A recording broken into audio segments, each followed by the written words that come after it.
ในการลิ้นบูธโตโยต้านี่ก็มีความม่วนแล้วก็รู้สึกว่ามีกิจกรรมให้ลิ้นหลากหลายของแจกของแถมข้าพเจ้าก็รู้สึกดีใจหลายเนาะที่ได้เข้าร่วมงานแลนสำหรับเด็กน้อยในมื้อนี้ทุกคนที่มาได้ลงทะเบียนเนาะเป็นการเฮ็ดบุญอีกอันหนึ่ง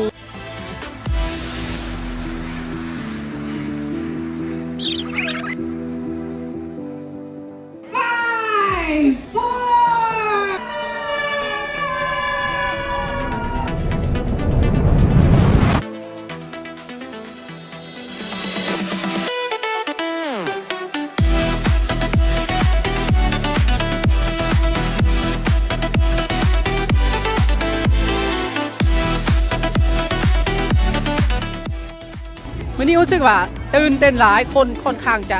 หลายกว่าทุกๆปีเลย งานตัวนี้ก็แมนโบเป็นเพียงแต่เป็นงานแลนเพื่อ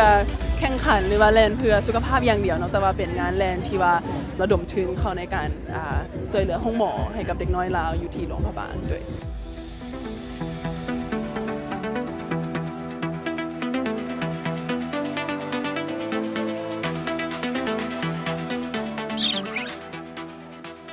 การที่ว่าเราได้มาแล่นน้ำกันในมื้อนี้ได้ใช้กีฬาที่ว่าเราหักเรามักในการช่วยเหลือสังคมก็รู้สึกดีใจที่ว่าเป็นส่วนหนึ่งน้อยๆประกอบส่วนเข้าในการช่วยเหลือเด็กน้อยน้ำอีกเนาะ